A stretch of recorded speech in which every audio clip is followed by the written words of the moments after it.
今次咧就係同大家講 Excel 裏邊 if 函數嘅使用方法。嗱，乜嘢係 if 咧？英文嘅翻譯就叫做如果嚇。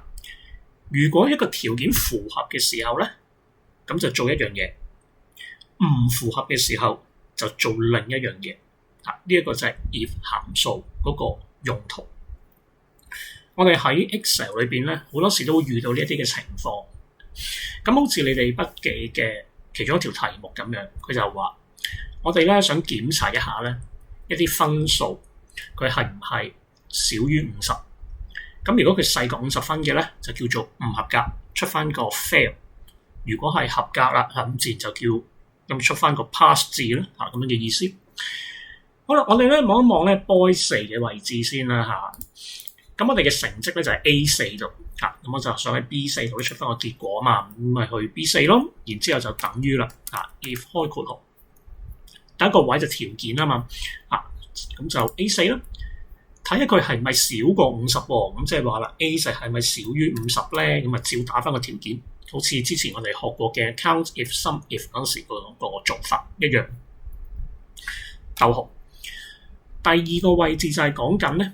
條件符合要做啲乜嘢？咁我哋就雙引號啦嚇，因為細過50分咧就叫做唔合格嚇，咁就打翻 fail 啦。fail 係文字，所以要雙引號引起佢。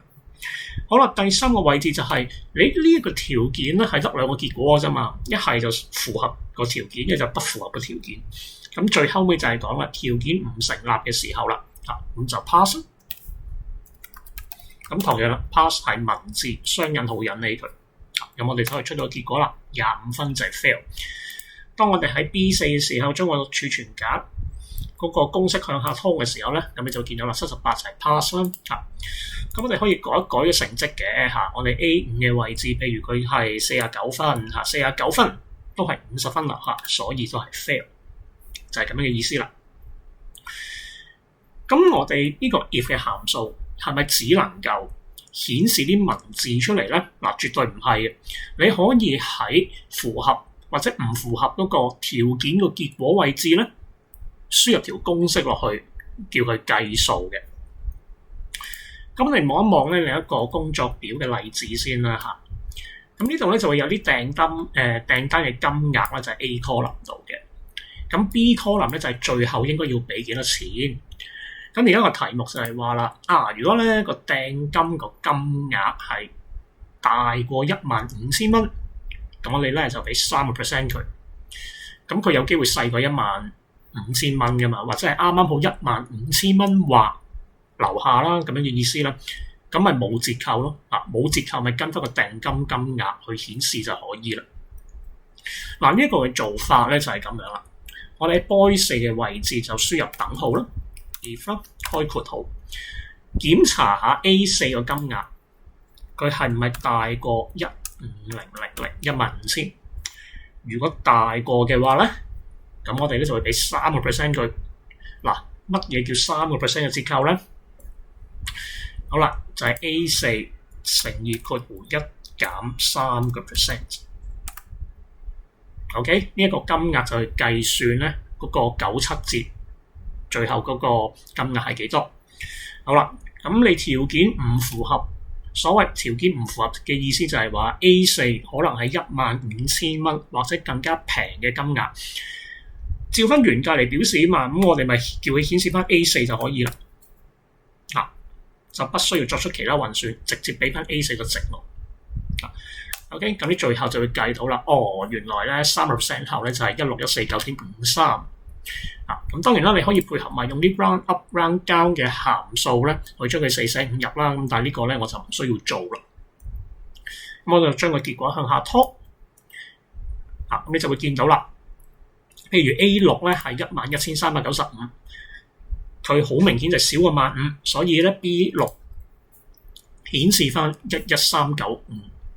OK， 就係咁樣嘅意思啦。咁 if 嘅函數咧係非常之常用嘅嚇，咁大家一定要學識用一個函數。OK， 好啦，我哋喺個課程裏邊，其實咧 if 嘅函數咧你有機會遇到嘅情況就係條件多於一個。譬如你哋筆記嘅第45版咧有一條好得意嘅題目嘅，咁咧就話啦，呢度咧有啲學生嘅成績，咁咧我哋咧就先計咗個平均分先，然之後再根據埋個缺席次數咧嚟衡量呢班學生係合格或者唔合格。OK， 咁我哋事不宜遲，做咗咧嗰個平均數先。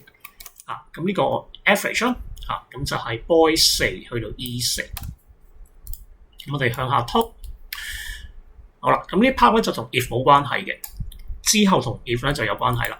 嗱，個題目就係咁講嘅，你筆記話平均分咧要大過75及缺席次數少於5次，咁樣先叫做合格，否則就 fail。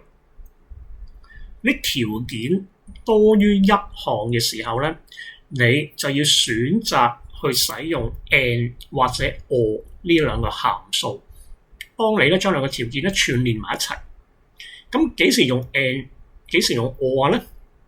你跟翻中文嘅意思去翻譯就可以嘅啦。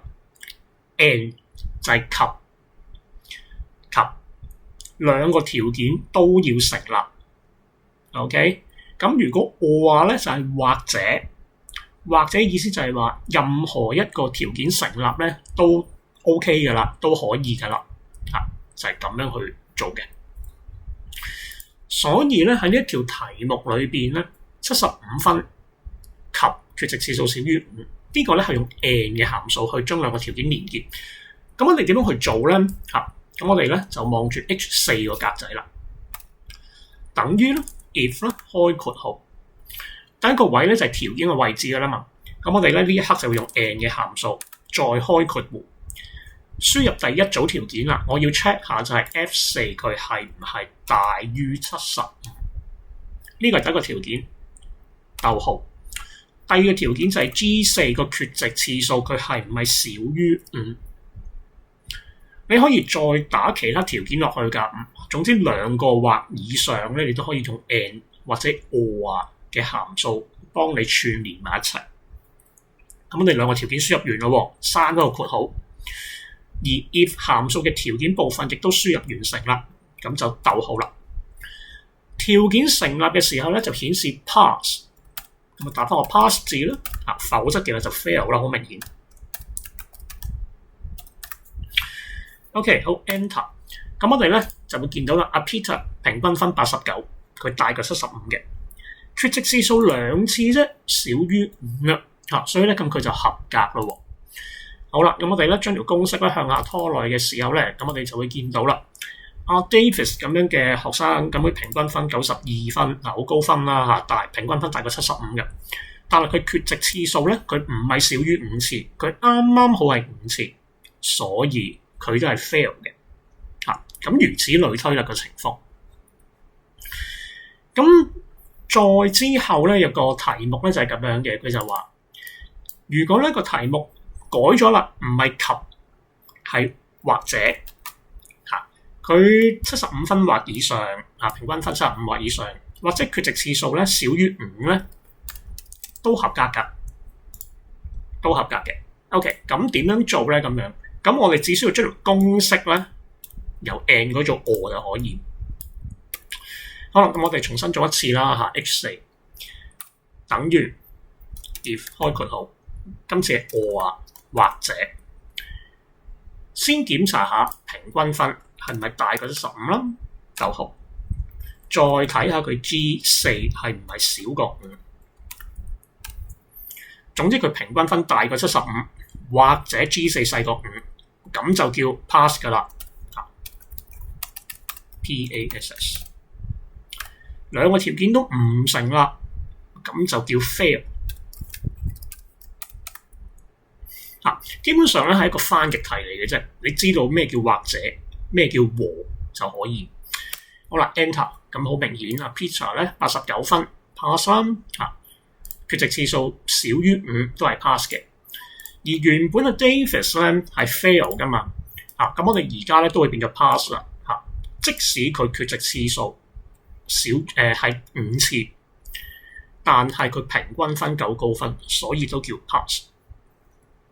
咁理論上呢一度咧5位學生嘅最後嘅結果咧都係 pass 嘅。如果我哋係用或者作為條件嘅部分。好，咁呢一個咧就係 if 函數一個基本嘅使用啦。